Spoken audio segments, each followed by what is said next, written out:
Hey YouTube, I'm Ross Stewart with Stewart Media Digital, and today I will be talking about the Tamron 70-180mm f2.8 for the Sony E-mount system. Now, this lens is really exciting for the Sony E-mount lineup for a couple of reasons. First off, it is significantly cheaper than similar lenses. It's only about $1,200, which by no means makes it a cheap or budget lens.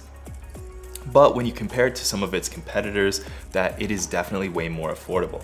Additionally, it is way lighter. It is still kind of heavy and it is a little bit front heavy on Sony's mirrorless bodies. We'll get into all of that a little bit later, but for a lens of this zoom range, it is way lighter, way more portable, and in some cases, that weight is gonna be a deal breaker for some people. So having a nice, compact, small, light, affordable lens at this zoom range is a big deal for Sony's mirrorless lineup. So let's get into all the nitty-gritty about this lens. I did another video of my first impression, hands-on review, but now that I've had this lens for a while and I've taken a few thousand shots with it, let's get into everything there is to know about this lens to help decide if this is the right lens for you. So real quick, if this review ends up being helpful to you, please be sure to like and subscribe. It really helps out the channel. And if you're interested in picking up this lens for yourself, please be sure to use the link in the description box below. First off, let's talk about build quality. One of the first things you'll notice is that this lens does feel kind of cheap and plasticky, especially if you're used to using Sony's G Master lenses or any of the Sony Zeiss lenses. However, that comes with a huge weight saving benefit. For example, this is my Sony G Master 70-200 f2.8, which in my opinion is the biggest competitor to this Tamron. The Sony G Master is 3.26 pounds or 1,480 grams. So for a similar zoom range, the Tamron is significantly lighter and more compact. Overall, this lens balances pretty nicely on Sony's full frame bodies and even not so bad on Sony's APS-C bodies, which by the way, on an APS-C body, the zoom range is 105 to 270, so it does become quite a bit more telephoto. Next up, let's talk about the rings.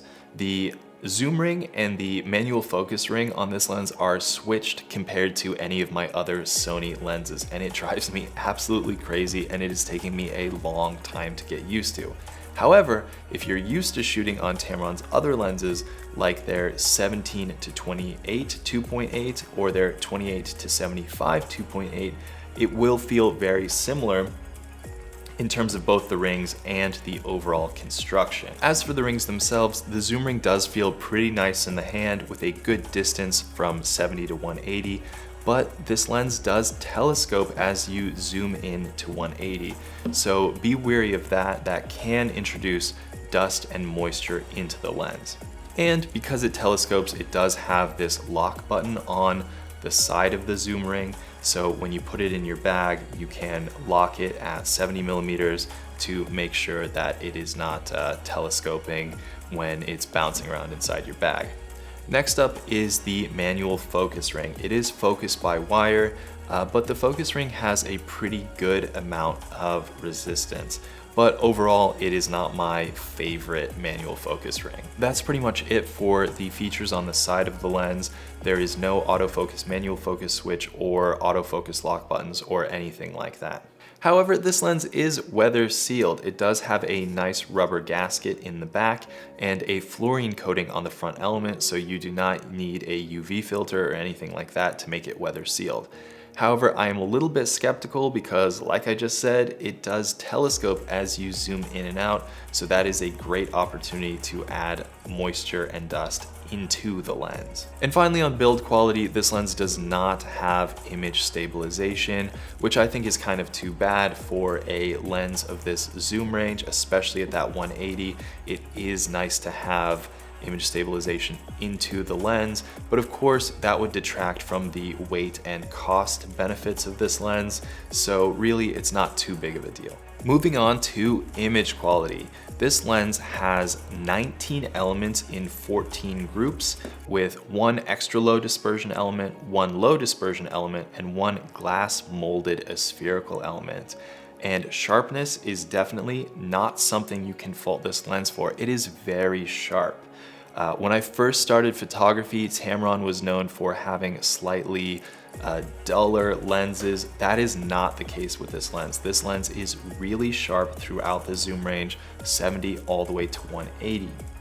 However, wide open at 2.8, you do see a little bit of dullness around the corners, but as you stop down, that does improve, with peak sharpness on this lens being about 5.6.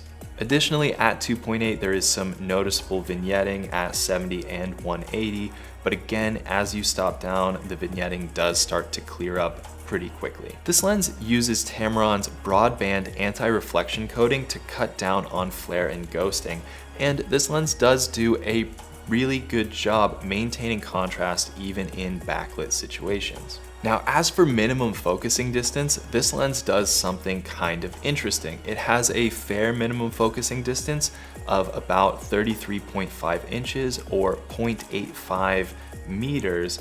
But if you switch to manual focus at 70 millimeters, this lens can focus all the way down to 10.6 inches or 0.27 meters. So you can get some fairly decent macro usage out of this lens, but only at 70 millimeters and only in manual focus. Now moving on to bokeh and subject separation. This lens has a 9-bladed aperture with a circular diaphragm for some really nice and round bokeh. It does have a bit of cat eye around the edges, but the cat eye is better than a lot of other lenses I've tested. And as you stop down to f4, the bokeh becomes round corner to corner. As for the character of the bokeh itself, in my opinion, you have to be kind of nitpicky to really notice that much of a difference. Bokeh is bokeh, and any bokeh can add a lot of character to your images, but let's go ahead and get nitpicky. The bokeh has a bit of the onion effect, which is where it looks a little bit swirly inside of the bokeh balls itself, but it's not as bad as a few other lenses that I've tested that are much more expensive. Additionally, there is a bit of a hard edge around the bokeh balls, but again, it's not as bad as some more expensive lenses that I've tested. So overall, I think the bokeh is really nice and really pleasing. At 2.8, you're gonna get a lot of good subject separation, especially if your subject is close up and your background is far away. At 70 millimeters, it is really nice and really pleasing. At 180 millimeters, the background becomes really smooth and really blurry and has a lot of nice character. Now let's talk about autofocus. Autofocus is another area where I was really pleasantly surprised from this lens. The autofocus did really well with my A7 III and my A7 R III in both photo and video. They tracked moving subjects. When I used eye detect autofocus, it locked in on the eye really nicely. And overall, I was really impressed with this lens for both tracking motion and for locking in on those eyes and getting really sharp results. However, I do have to say it did miss focus a couple times, really not too big of a deal, but I would say that the autofocus is maybe not quite as good as some of the Sony native lenses I've tested. However, all in all, for the price, everything else considered, I think that the autofocus is really impressive. So now that we've talked about some of the really exciting things about this lens, as well as done a deep dive into the build quality, the image quality, the bokeh, the autofocus, let's compare this Tamron 70-180 2.8 to some of what I think are its biggest competitors. First, let's compare it to Sony's G Master 70-200 f2.8. That lens is about $2,600, so it is more than double the price. It does have that extra bit of range from 180 to 200, unlike the Tamron, and it also has image stabilization. But like I said earlier in the video, it is way heavier. It is over a pound heavier than this Tamron. So if weight and portability are a major issue to you, then this Tamron may be the way to go. Next, let's compare it to the Sony G70-200 f4. That lens is more similarly priced at only $1,400, so still a bit more expensive, and it is a very similar weight at only 1.85 pounds. So the price and weight benefits are a little bit less extreme with that lens, but it is an f4, so you lose some of the awesome qualities of a 2.8. But again, that lens also has image stabilization and a little bit extra reach from that 180 to 200. Both of these lenses are a great option if you want that low light capability and the 2.8 aperture. The Tamron is the way to go. If you're interested in build quality and that extra bit of zoom range and image stabilization, then maybe go with the Sony.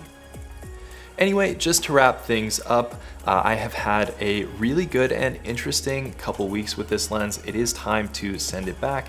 I rented it through Aperturent.com for 2 weeks. As always, I had a really great experience with them, so if you're interested in renting gear, be sure to check them out in the link in the description box below. And as always, please be sure to like and subscribe. Thanks.